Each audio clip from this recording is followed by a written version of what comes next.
Hello everyone, स्वागत आप सभी का आज के इस नए वीडियो क्रैश कोर्स का वीडियो नंबर 2 पे। इससे पहले आप लोग पता होगा क्रैश कोर्स 1 हम लोग कंप्लीट कर चुके हैं और आप लोग हिस्ट्री नहीं तैयारी किए, कुछ नहीं पढ़े हैं, तो क्रैश कोर्स के वीडियो को देख करके आप बोर्ड एग्जाम में आसानी से 90+ मार्क्स ला सकते हैं। बस आपको शर्त यह है कि जितने भी क्रैश कोर्स के वीडियो होगा तो आप लोग को कम्प्लीटली देख लेना होगा। जैसे आपने बताया था, इसका कंप्लीट PDF साथ में इसका नोट्स आप लोग चाहते हैं तो वीडियो के डिस्क्रिप्शन में दिया रहेगा, तो आप लोग कंप्लीट PDF इसका लेकर के रिवीजन कर सकते हैं।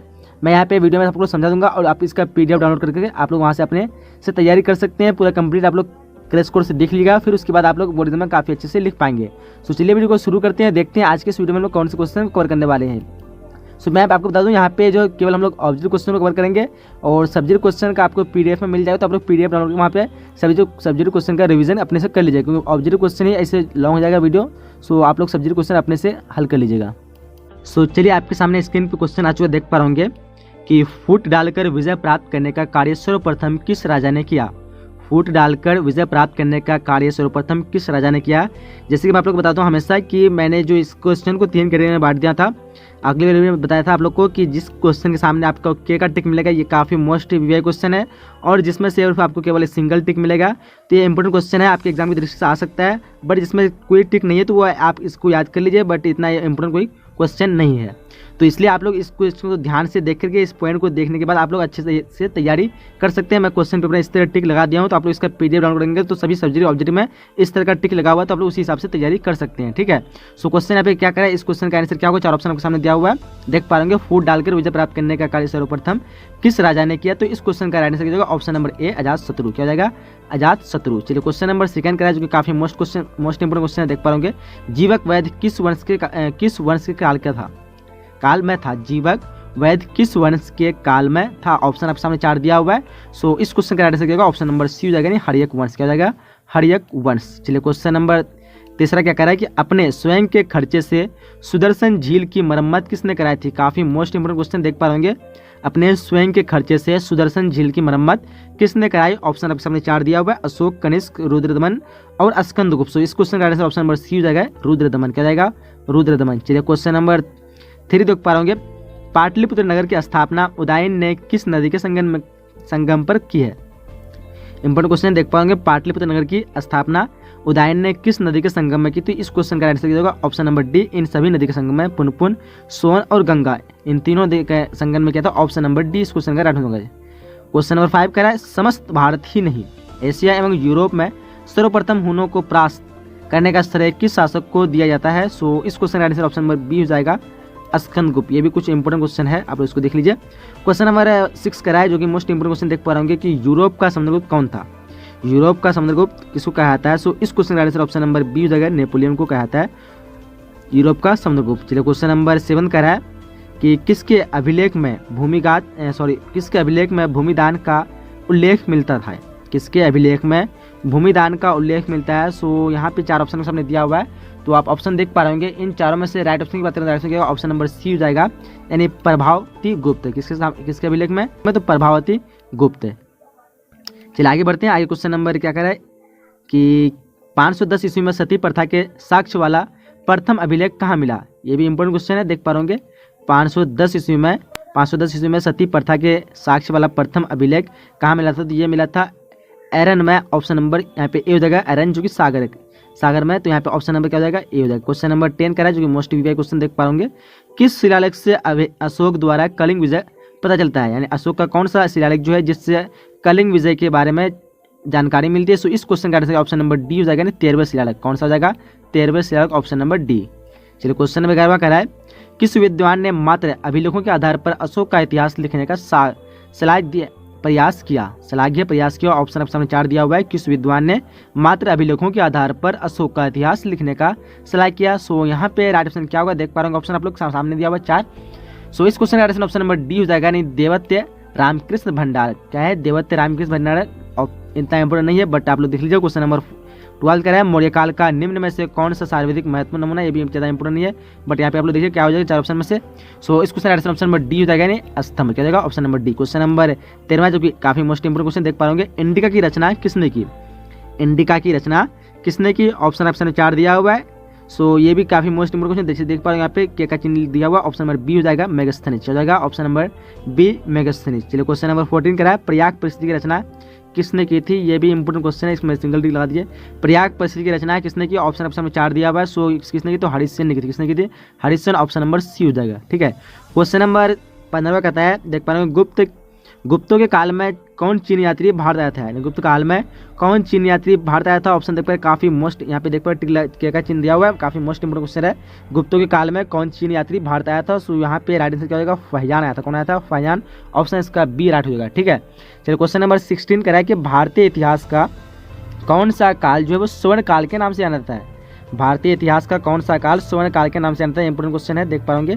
सो इस क्वेश्चन का ऑप्शन नंबर बी जो गुप्त काल, कौन सा काल, तो गुप्त काल हो जाएगा 16 का ऑप्शन नंबर बी। चलिए क्वेश्चन नंबर 17 देख पाओगे, क्वेश्चन क्या करा है कि अशोक किस वंश का शासक था, ये भी इंपोर्टेंट क्वेश्चन है, देख पाओगे अशोक किस वंश का शासक था, तो अशोक जो था पता होगा आप सभी को मौर्य वंश का शासक था, ऑप्शन नंबर बी हो जाएगा।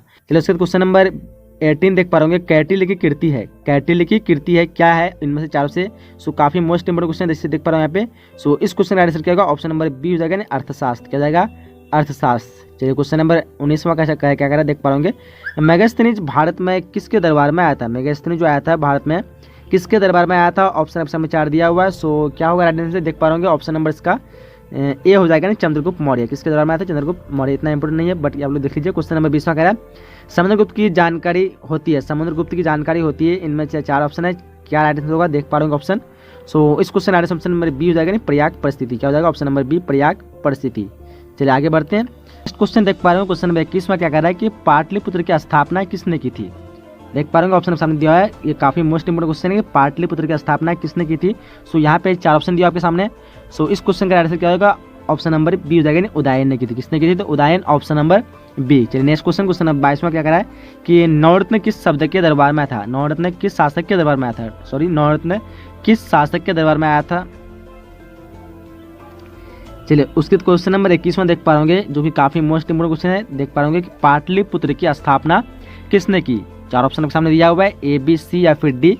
सो इन 4 में से क्या राइट आंसर होगा, राइट आंसर की बात करें, राइट आंसर इसका ऑप्शन नंबर बी हो जाएगा, उदयन ने की थी, किसने की थी, ऑप्शन नंबर बी हो जाएगा उदयन। चलिए क्वेश्चन नंबर 22 में क्या कह रहा है, देख पा रहे नवरत्न किस शासक के दरबार में रहते थे, नवरत्न जो थे वो किस शासक के दरबार में रहते थे, ऑप्शन नंबर 4 दिया हुआ है, अशोक, कनिष्क, समुद्रगुप्त या फिर Chandragupta Vikramaditya, A B C या फिर डी। 22 का क्या होगा, देख पा रहे सो इस क्वेश्चन का राइट आंसर क्या होगा, ऑप्शन नंबर डी यानी चंद्रगुप्त विक्रमादित्य।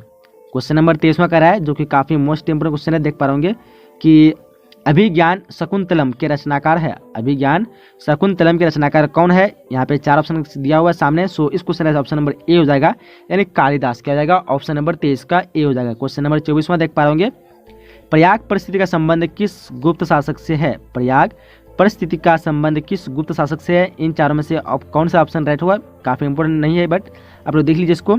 सो इस क्वेश्चन का आंसर क्या होगा, ऑप्शन नंबर यहाँ पे बी हो जाएगा नहीं समुद्रगुप्त, किसके हो जाएगा, Samudragupta. Option number question number 25वां कह रहा है कि प्राचीन भारत में अभिलेख की शुरुआत किस शासक ने की थी, प्राचीन भारत में अभिलेख की शुरुआत किस शासक ने की, इंपोर्टेंट हो सकता है कुछ बट इतना इंपोर्टेंट नहीं है, लेकिन आप लोग इसको याद रखिए, ये भी इंपोर्टेंट बना देते इसको।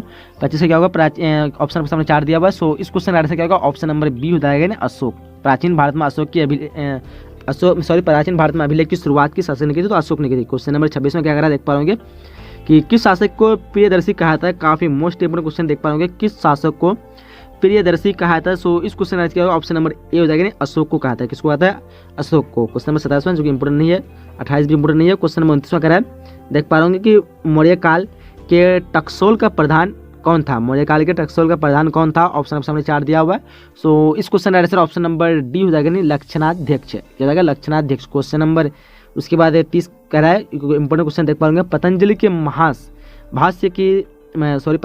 महाभाष्य से किसकी जानकारी मिलती है, पतंजलि के महाभाष्य से किसकी जानकारी मिलती है। 4 ऑप्शन सामने दिया हुआ है, मौर्य काल की, गुप्त काल की या फिर कुषाण काल की या फिर इनमें से सभी। तो 30 का क्या राइट आंसर होगा, देख पाएंगे ऑप्शन सामने दिया हुआ है। सो इस क्वेश्चन ऑप्शन नंबर ए हो जाएगा, नहीं मौर्य काल की, पतंजलि के महाभाष्य से किसकी जानकारी मिलती है, मौर्य काल की, ऑप्शन नंबर 30 का ए हो जाएगा। चलिए क्वेश्चन नंबर 31वां क्या कह रहा है, देख पा रहे होंगे कि धम्म महामात्रों को किसने नियुक्त किया, धम्म महामात्रों को किसने नियुक्त किया था? ऑप्शन नंबर 4 दिया, जो कि इंपोर्टेंट क्वेश्चन है।